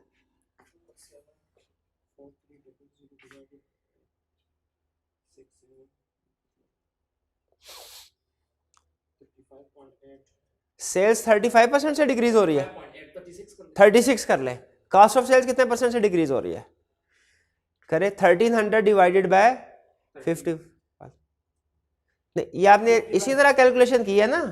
67 हाँ नहीं, 67 माइनस 43, हाँ, डिवाइडेड बाय, यही किया ना। और यहाँ पे 5100 माइनस 3800 डिवाइडेड बाय 5100 कितने परसेंट आया? 34। तो सेल्स कितने से हुई थी? 36। तो तकरीबन उतनी ही रेशो आ रही है। इसको ऐसे भी कैलकुलेट कर सकते हैं। इसका एक और भी तरीका है, 5100 डिवाइड बाय 6700। देखिए पिछले साल कॉस्ट ऑफ सेल्स कितने परसेंट थी? ये ज्यादा बेहतर तरीका, मुझे ये ज्यादा पसंद है तरीका।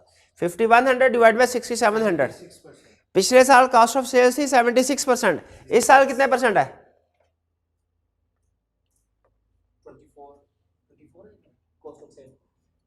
ओ, इस साल कितने परसेंट है भाई? 88%। कॉस्ट ऑफ सेल्स, सेल्स का कितने परसेंट है? 51 डिवाइडेड बाय 67। 51 कितने परसेंट आया? 76। ये मैं लिख दिया 76%। पिछले साल कॉस्ट ऑफ सेल्स, सेल्स का 76% थी, इस साल कितने परसेंट है? 88। इस साल 88% है। इसका मतलब ये हुआ कॉस्ट ऑफ सेल्स इस साल कम है कि ज्यादा? कम है। ये लो, एक कह रहा है कम है, एक कह रहा है ज्यादा। खुदा का खौफ करें यार। कम है सर, 88% है। कॉस्ट ऑफ सेल्स ज्यादा है, सेल्स कम है। रेशो बढ़ी है। अब जिस तरीके आपने जंप नहीं लगाया, जब आप अपनी तरफ से साइंसदान बनते हैं ना, आइंस्टाइन, तब मसला होता है। आपको भी होता है, मुझे भी होता है। अब जिस तरह स्टेप वाइज मैंने आपको लेके चलना है ना, वैसे चलना है। सेल्स की रिस्क असेसमेंट समझ आ गई? कॉस्ट ऑफ सेल्स की रिस्क असेसमेंट करनी है। देखिए पिछले साल कॉस्ट ऑफ सेल्स, सेल्स का कितने परसेंट थे? 76%। लिखे। इस साल कॉस्ट ऑफ सेल्स, सेल का कितने परसेंट है? 8%। तो इसका मतलब है इस साल 88 77 से कम होता है कि ज्यादा? तो इसका मतलब है इस साल कॉस्ट ऑफ सेल्स ज्यादा रिकॉर्ड हुई है कि कम? तो ओवर स्टेटमेंट का रिस्क है सेल्स का कि अंडर स्टेटमेंट का? ओवर स्टेटमेंट का। कॉस्ट ऑफ सेल्स इस साल ओवर स्टेटेड है,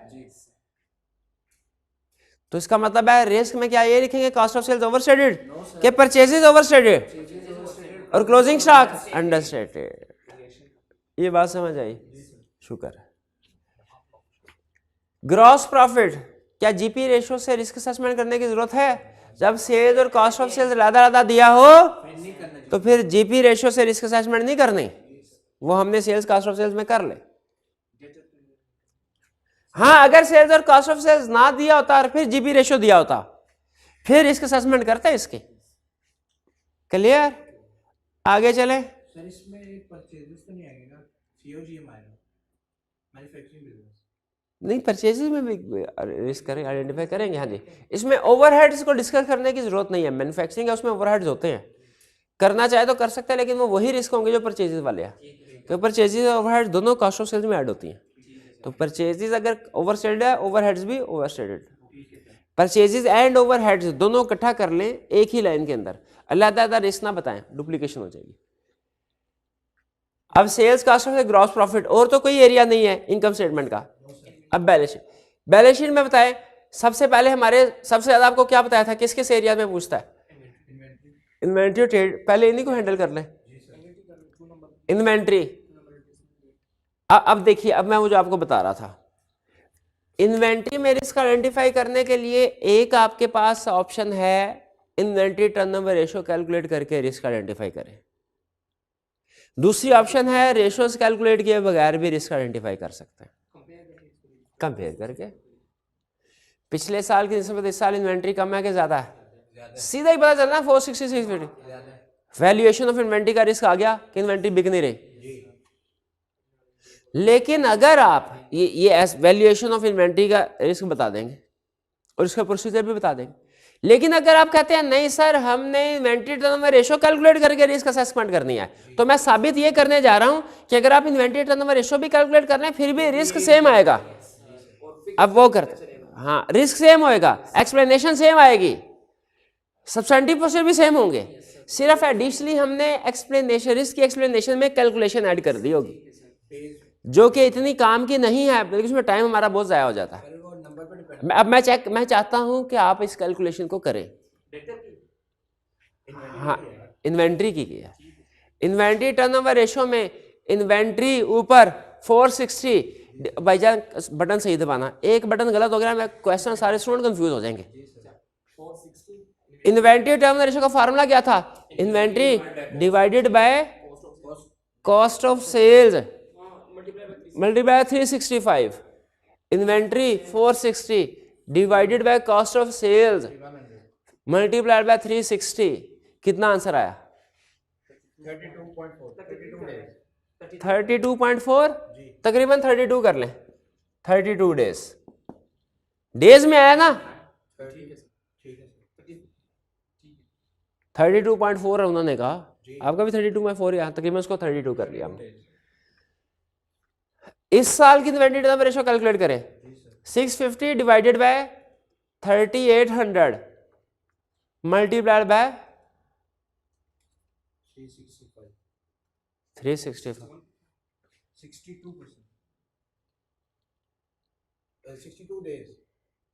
62 डेज है, आपका भी यही है। कैसे किया? 650 3800 मल्टीप्लाई बाय 365, आपका क्या आंसर आया? क्या आया आपका?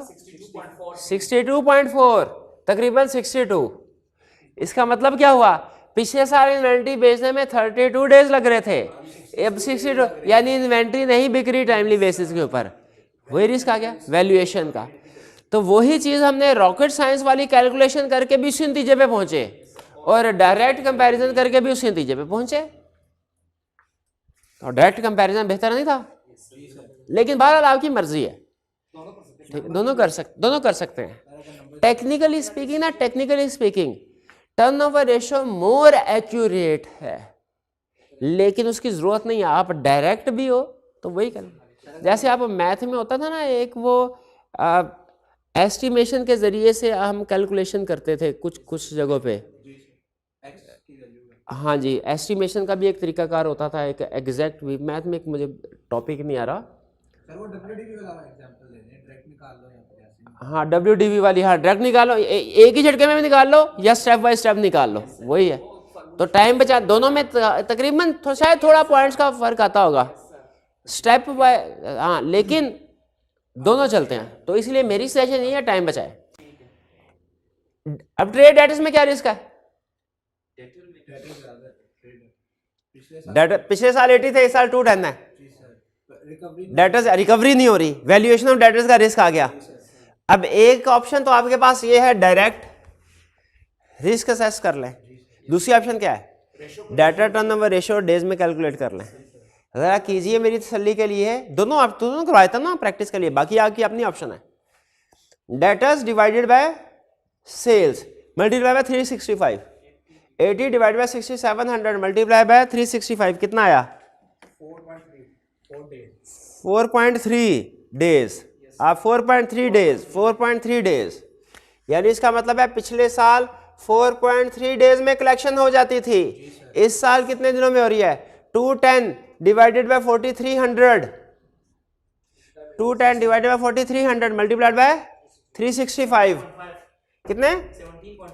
17.5। पिछले साल 4 दिन में पैसे आ जाते थे, अब 17-18 दिन लगते हैं। क्या रिस्क? वैल्यू, क्योंकि कलेक्शन मुश्किल हो रही है, वही रिस्क। तो चाहे डायरेक्ट लिख लें, जिंदगी आसान, चाहे कैलकुलेशन कर लें, कैलकुलेशन मुश्किल है, ठीक है। लेकिन आपको सिखाया कि अगर मैं रिकमेंड ये कर रहा हूँ कैलकुलेशन नहीं करनी, तो सिखाया क्यों रिस्क? ताकि अगर एग्जाम में खुद से डेज दे दे आपको, तो आपको उससे भी पता चल जाए कि कैसे रिस्क असेसमेंट करनी है। कभी कभार आपको डेज भी दे देना। अच्छा, इन्वेंट्री ट्रेड ये हो गए। अच्छा, इन्वेंट्री के साथ कोई और इंफॉर्मेशन लिंक की है हमने? 2 और 3। इसका मतलब है इन्वेंट्री में एक तो इस वजह से रिस्क आ गया, किसी और वजह से भी रिस्क हो सकता है। अब दूसरी रीजन भी देखते हैं। Company has introduced new product cherry during the year in place of Mary and incur substantial cost in acquisition of property plant and equipment. अब न्यू इंट्रोड्यूस किया प्रोडक्ट, ले अब देखिए मैं एक स्टेटमेंट देने लगा हूं। कंपनी ने न्यू प्रोडक्ट इंट्रोड्यूस की है जो बिल्कुल फ्लॉप गई है। यहां पे तो कहीं नहीं लिखा फ्लॉप गई है, मैंने कैसे अंदाजा लगाया? ढूंढे। कंपनी ने न्यू प्रोडक्ट लॉन्च की चेरी जो फ्लॉप गई है, कहां लिखा है फ्लॉप गई है? अकलमंद को इशारा काफी होता है। अब बिक नहीं रही, अगर कामयाब होती तो सेल्स बढ़ना जाती, सेल्स बढ़ने की बजाय कम होगी। इसका मतलब क्या है? ये फ्लॉप बल्कि सुपर फ्लॉप हुई। अब न्यू इन्वेंट्री जो है वो फ्लॉप हो गई, ये भी वैल्यूएशन ऑफ इन्वेंट्री का रिस्क नहीं है। इस फिगर से भी वैल्यूएशन ऑफ, अब गौर से सुनिएगा बात, इस फिगर से भी वैल्यूएशन ऑफ इन्वेंट्री का रिस्क अराइज हो रहा है। और नीचे इस इंफॉर्मेशन से भी कि न्यू प्रोडक्ट लॉन्च किया जो सक्सेसफुल नहीं, इससे भी वैल्यूएशन ऑफ इन्वेंट्री का ही रिस्क आ रहा है। दोनों risk same area same assertion, same area same assertion.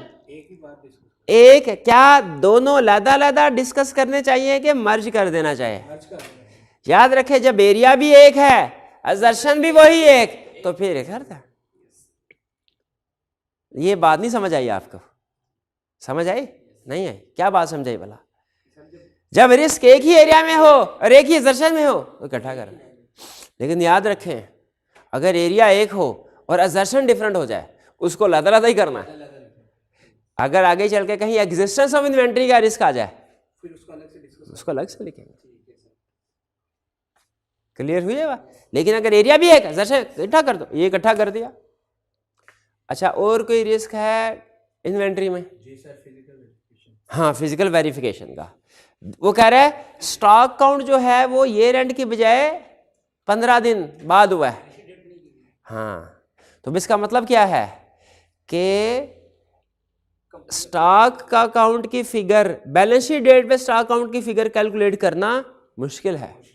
Existence and completeness of stock के ईयर एंड पे स्टॉक मौजूद था कि नहीं था और कितना था, ये आइडेंटिफाई करना मुश्किल है। क्यों?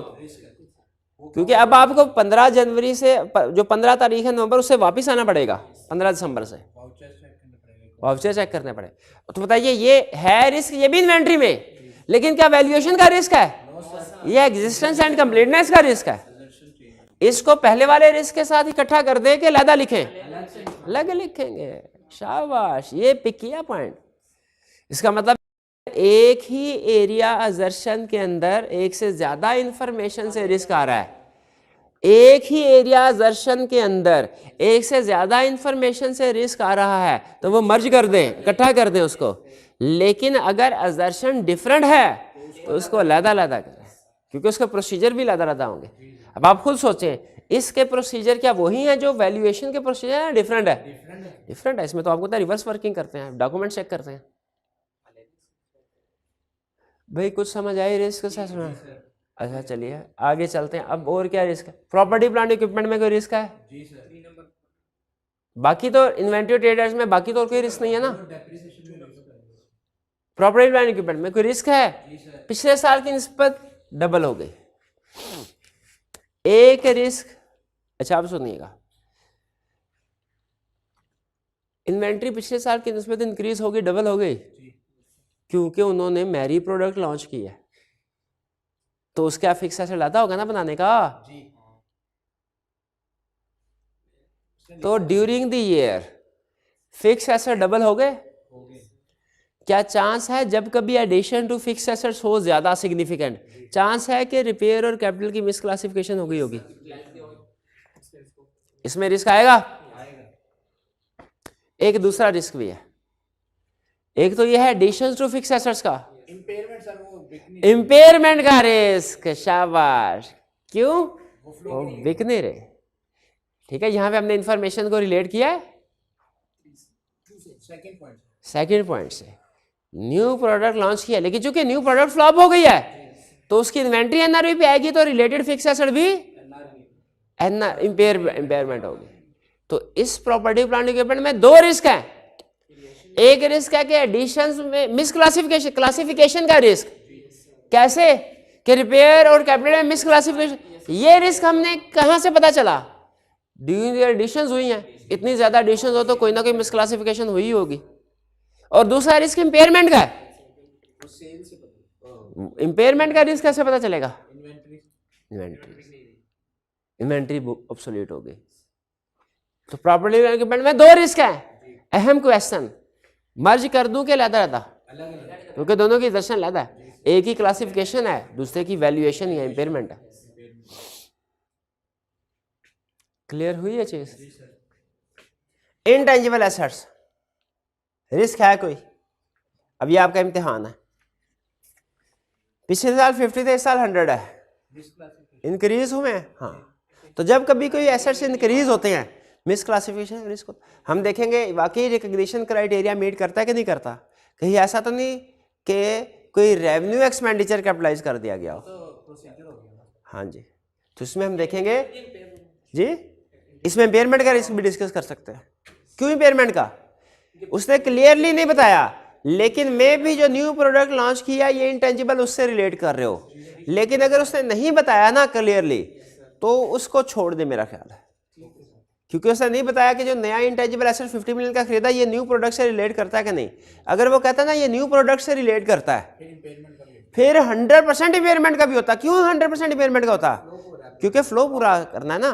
इन्वेंट्री ऑब्सोलीट तो फिक्स एसेट भी उससे related obsolete, fix asset obsolete तो इंटेंजिबल्स भी ऑब्सोलीट। ये क्लियर हुआ? इम्पेयरमेंट का ना लिखें, हाँ रिकग्निशन का लिख ले रिस्क, कि हम देखेंगे जो नया इंटेंजिबल 50 मिलियन रिकॉर्ड किया है, ये रिकग्निशन क्राइटेरिया भी मीट करता है कि नहीं। ठीक है, इसे अगर हम अजर्शन की लैंग्वेज में बताना चाहें तो क्या कह सकते हैं? वैल्यूएशन।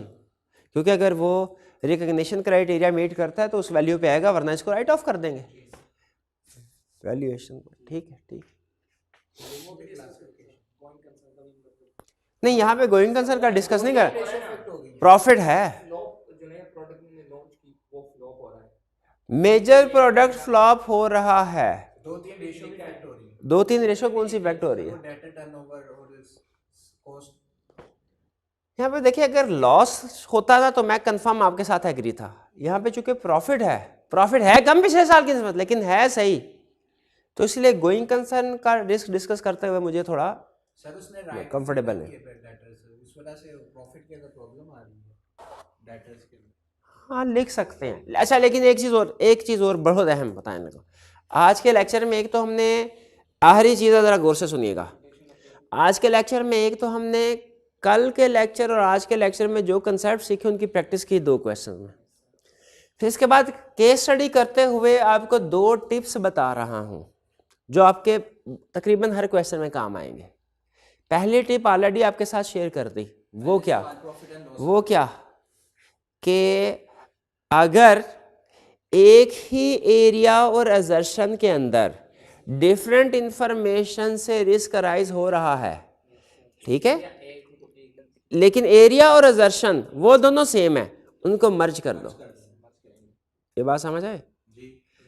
अगर एक ही एरिया और असर्शन के अंदर डिफरेंट इंफॉर्मेशन से रिस्क अराइज हो रहा है, उनको मर्ज कर दो। एक चीज।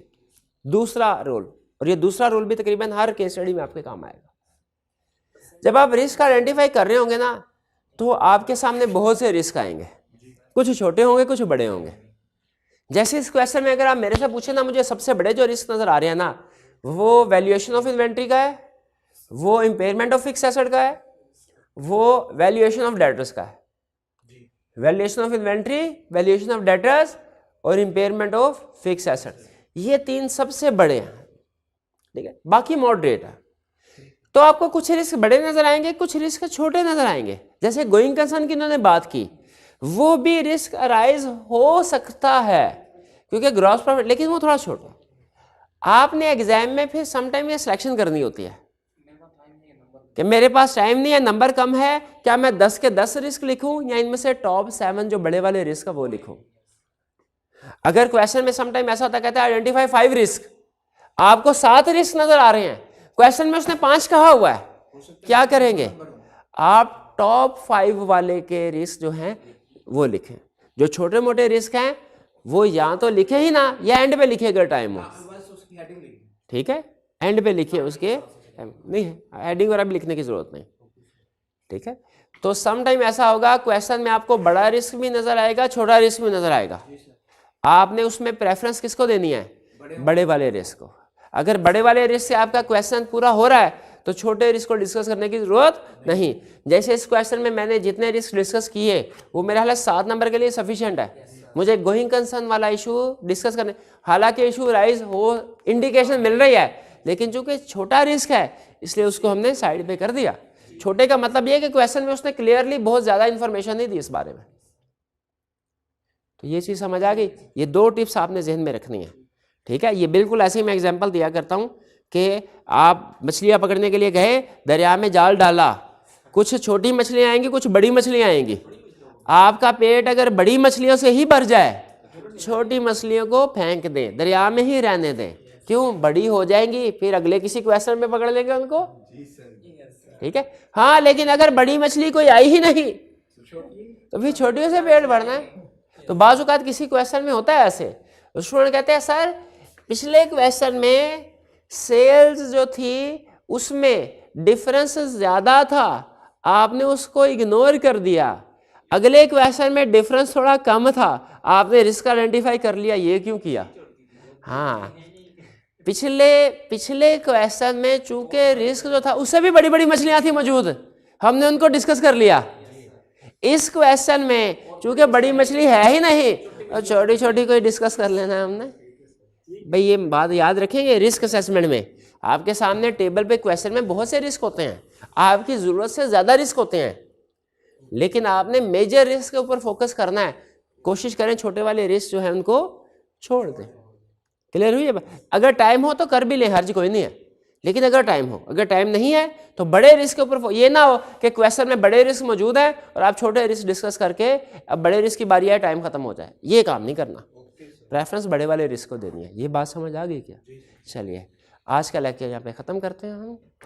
अल्लाह, अच्छा एक मिनट ठहरिए, असाइनमेंट ज़रूर, असाइनमेंट नोट कर लीजिए, ख़ास तौर पे रिटर्न फॉर्म में आपने अटैम्प्ट करनी है। ठीक है, कम से कम 2 क्वेश्चन रिटर्न फॉर्म में अटैम्प्ट करने हैं, बाकी 2 चाहे रीडिंग कर लीजिएगा। आज का लेक्चर यहाँ ख़त्म करते हैं हम। अल्लाह हाफिज़।